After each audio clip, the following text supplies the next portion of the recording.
Hello everyone, welcome to GRIAS Academy's daily prelims news analysis.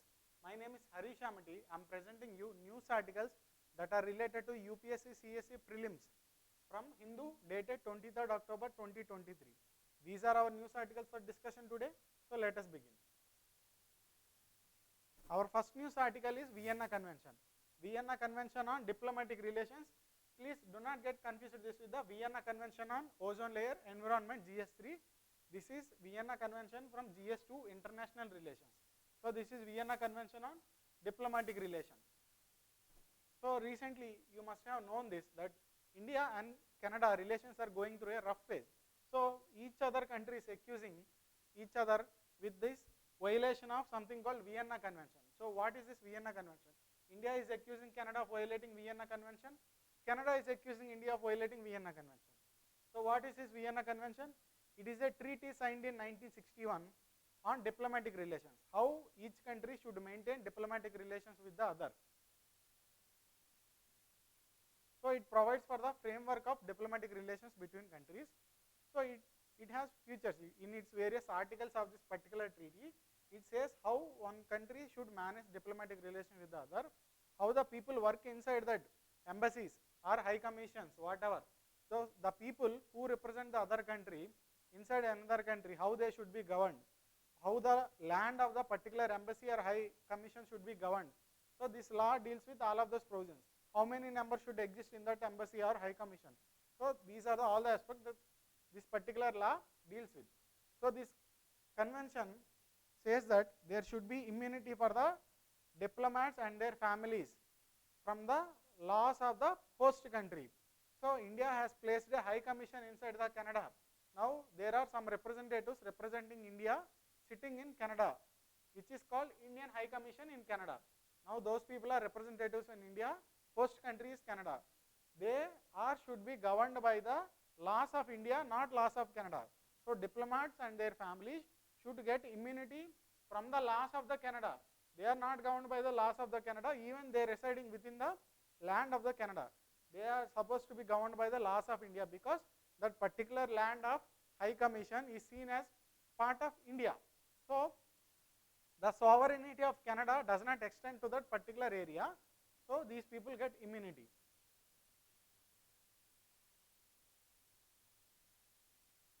Next point, these diplomatic premises are seen inviolable.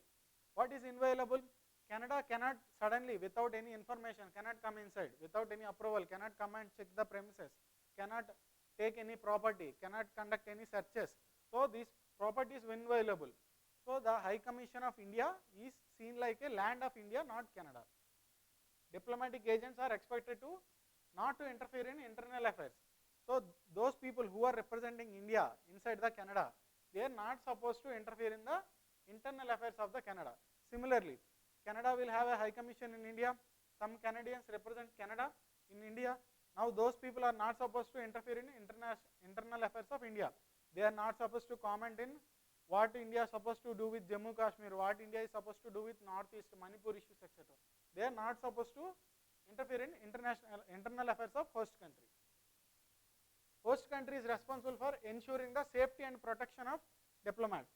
So people representing India and they are staying in Canada, which is India's High Commission. So those people's safety and security needs to be taken care by Canada, because they are physically living inside the Canada. The safety and security becomes responsibility of Canada, but the land seen as India's land. Outlines procedure for termination of diplomatic relations between states.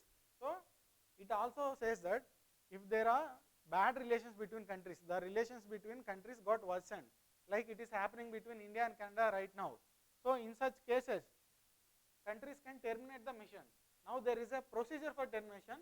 They cannot randomly terminate it. There is a procedure and countries need to follow it. This is a provision now India and Canada are fighting on, because Canada is saying India is not following this procedure. Similarly, India is saying Canada is not following this procedure. Now deals with the size of international missions within other countries. This is also one provision India is using. Now previously there were 62 Canadian representatives, Canadian diplomats inside India a few months back. Now recently, 1 week back, India has sent a notice to the Canada, please remove 41 members of your diplomats, only keep 21. So out of 62, India wants only 21 Canadian representatives inside India. Because of India's this order, Canada has to take these 41 diplomats back. So that is what somewhat resentment by the Canada. So it also deals with how much size should stay in the form of diplomats within the host country. So here is a practice question. Please try it once. Consider the following statements with respect to the Vienna Convention on Consular Relations. That means this diplomatic relations. It provides diplomatic immunity to personal and official actions. No, it provides diplomatic immunity, but only for the official action. Diplomatic immunity from the host country's law, but only for the official action. If a diplomat, he belongs to Canada, now he stays in India, he is representing Canada, but he personally went out of this high commission without any official duty. He went outside, he committed a crime, he committed a rape, he committed a murder. No, then he cannot be provided immunity because it is his personal action, not his official action, and outside of the premises. So diplomats given immunity only for the official actions, not personal actions. India has approached the ICJ against Pakistan in this Kulbhushan Jadhav case. Yes, actually, if you people must have heard about this, last year in 2022 and the previous years also, there is an issue called Kulbhushan Jadhav. He is an Indian. He was kidnapped by the Pakistani forces when he is residing in Iran. But Pakistani version is that he entered inside Pakistan and trying to commit terrorist acts. He is propagating terrorism inside Canada. India is saying no, he is innocent, he is staying in Iran. Pakistani forces kidnapped him from Iran. So this case went to International Court of Justice because Pakistan is not providing access to India. It is not letting Kulbhushan Jadhav talk to Indian diplomats. So Pakistan is violating this diplomatic relations convention. So India has went to ICJ. Last year, judgment came favorably to India.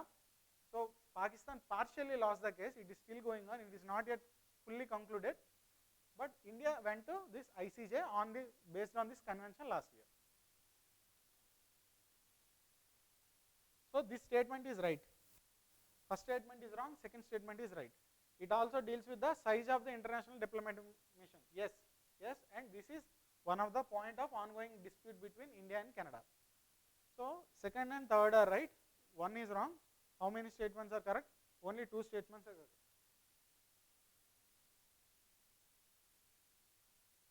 Fluorescence. So there is an article in the Hindu on fluorescence. So that whole article is not important, but I thought the relevant point can be given as an MCQ. So I have given it as an MCQ. First understand what is fluorescence. Fluorescence is the ability of certain chemicals to give off visible light after absorbing radiation which is not normally visible. So it takes some other kind of radiation, some other kind of electromagnetic energy, and it converts into radiation. See this picture, this skin of crab and this particular surroundings also. So it is receiving some other kind of radiation which is not visible to the humans, but it is reflecting it in the form of something which is visible to the human. So that is called fluorescence. This you can see in many organisms and in many non-living things also, this quality of fluorescence, this property of fluorescence. So now there is a sample MCQ on this fluorescence. Consider the following: biomedical imaging, forensic science, material science, astronomy, chemical analysis. In how many of the above concept of fluorescence can have application? So question is asking applications of fluorescence. All of them. All of the above are applications of fluorescence. How? It can be used in biomedical imaging also. So now using this technique of fluorescence, images of small cells, even small human cells can also be taken. So it is used in biomedical imaging. Forensic science. What is forensics? To detect the something at the crime scene, etc. It is an example. So to detect those small things which are not visible to the normal eye. So it is a part of active crime scene, collecting the evidence from the crime scene. So let's say a forensic expert use this kind of other kind of fluorescence properties to detect some things which are invisible to the normal eye. So yes, first is yes, second is yes. Next, material science, yes. Third is astronomical and space exploration. Yes, it also has a property in this, because using this we can observe many normal non-visible aspects which are invisible to the normal eye. Chemical analysis, especially, yes, this whole thing is chemical at fundamental level. So all of the above. These type of questions usually are favorite of UPSC. Every year at least 1 or 2 questions of such kind are given. Usually in such kind of cases all of the above is the answer, but just use common sense. In some cases UPSC gives some different option which does not suit with the others. So by using common sense you can eliminate such options.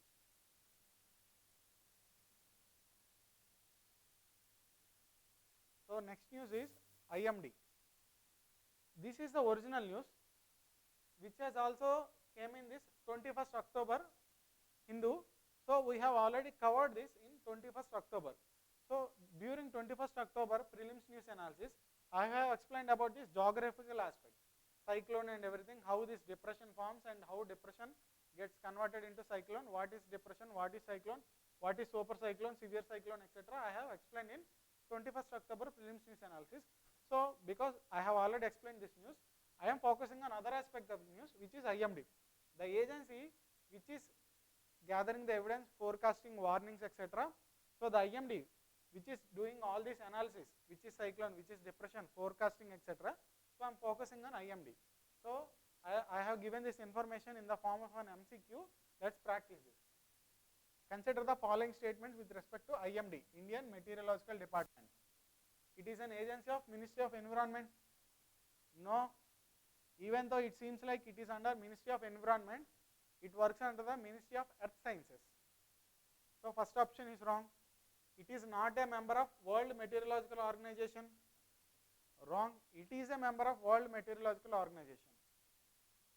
It is headquartered in Chennai. Wrong. It is headquartered in New Delhi. So such kind of bodies which you see frequently in news, not every random body you see in news. When you hear about a body again and again, at least 3 times, then you are supposed to, a responsible civil servant is supposed to go to internet and search the basic details of that thing. So whether it is a statutory body or not, under which ministry it works, where is its headquarters, when is it formed. So such kind of basic things, just have a look once, so that when you see this same thing next time in the news, you will by heart it again and again, and in the exam it might help you. Such kind of questions will come. How many of the above statements are incorrect? Reading question properly is very important. How many of the above are incorrect? So all of the statements are incorrect. All 3.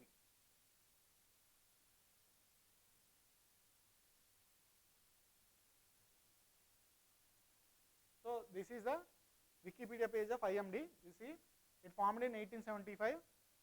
It works under the Ministry of Earth Sciences.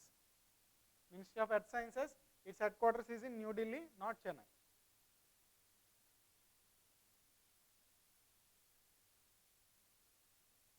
So next news article.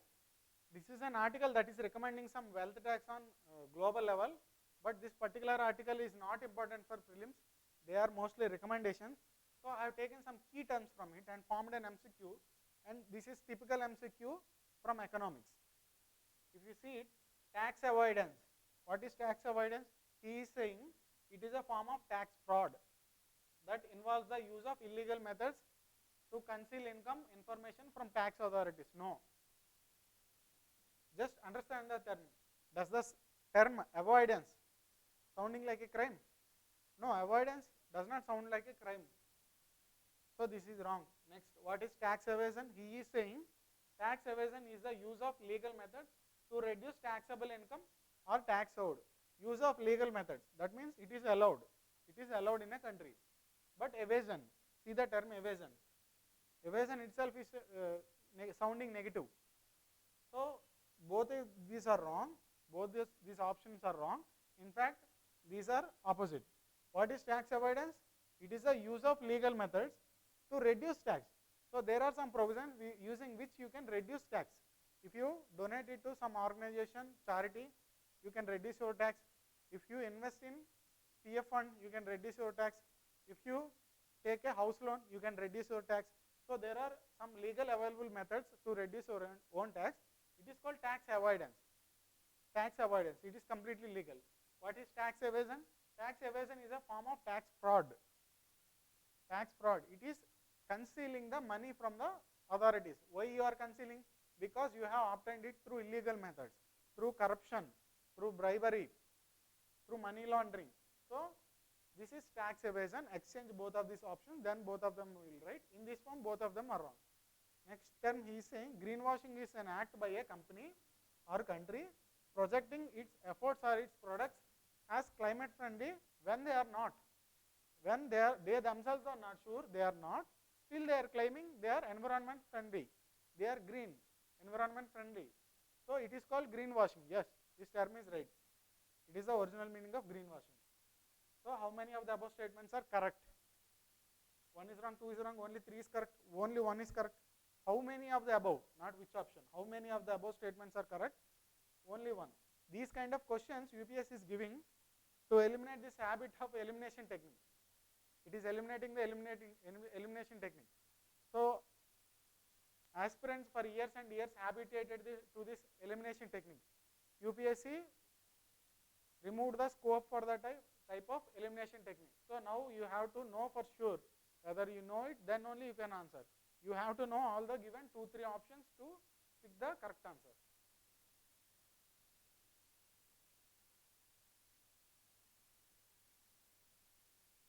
Next news article, South China Sea dispute. So this is always in news. South China Sea is always in news. It is in news in September.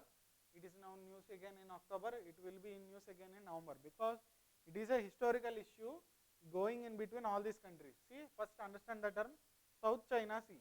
By its very name, you can understand it is the south side of China. So this is the country of China.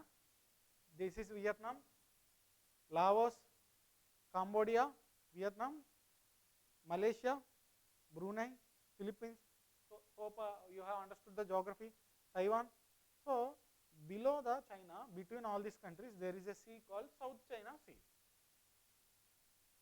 Now there is an international law which puts a limit on to the extent of territory. So as per that particular law, which is called UN clause, is called UN clause, UNCLOS, UN clause law. You can Google about it. UN clause.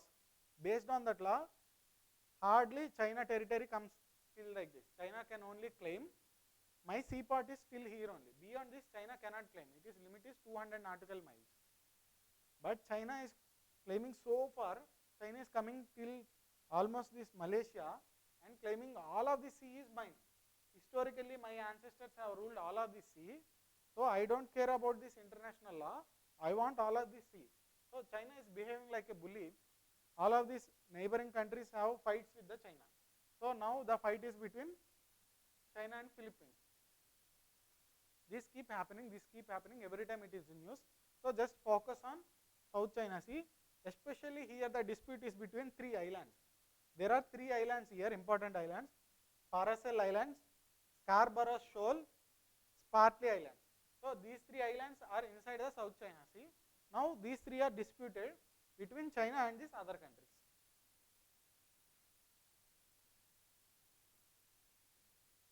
So arrange these islands in South China Sea in north to south. Because these islands are always in news, you should know it, no choice. So first understand again.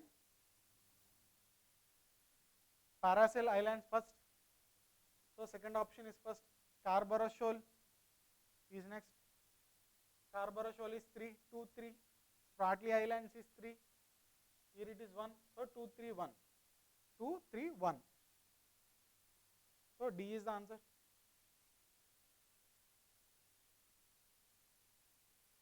In every prelims newspaper, there will be at least 2 questions on geography.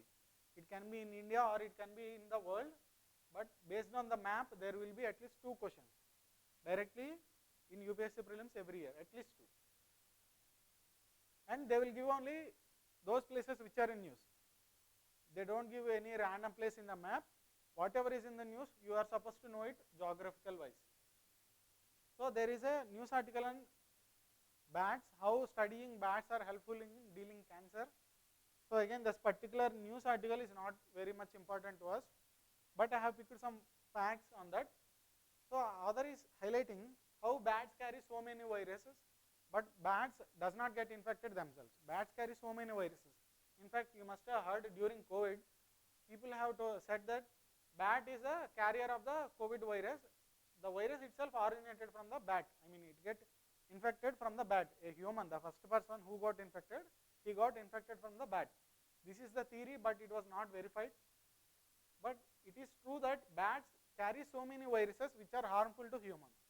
But bats themselves will not get affected by all these viruses. But when humans get contacted by them, they will get infected.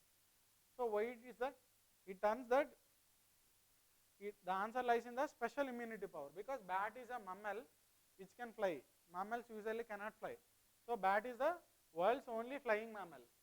So remember these facts. There may be a question in prelims based on bats. Just a common sensical question. You are supposed to know very small basics only. So just know very basics of bat. First of all, bat is a mammal.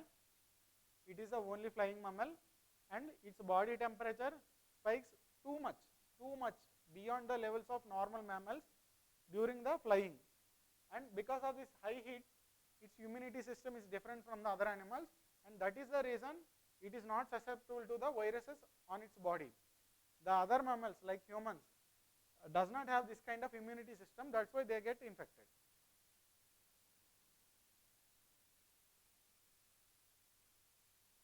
Now bats use a technique called echolocation. Bats does not see through eyes, they use a technique called echolocation. That means moving through sound. Echolocation means movement through sound. See this picture, they will release a sound. This is a bat, it will release a sound. Now the sound waves will move, they will hit a obstacle and then they will return. So upon receiving the reversing sound particles, it will estimate the distance between object and itself. So that is a echolocation technique. So here is a sample question. Which of the animals use echolocation technique? Toothed whales, yes. Most of the whales use this echolocation. Some whales does not use, but most of the whales use echolocation. Dolphins, yes. Indus River dolphins are very famous for its echolocation. Bats, yes. So all three use this echolocation technique. So that is it for news today. This is the prelims news articles for today's newspaper. We will come up with your next day.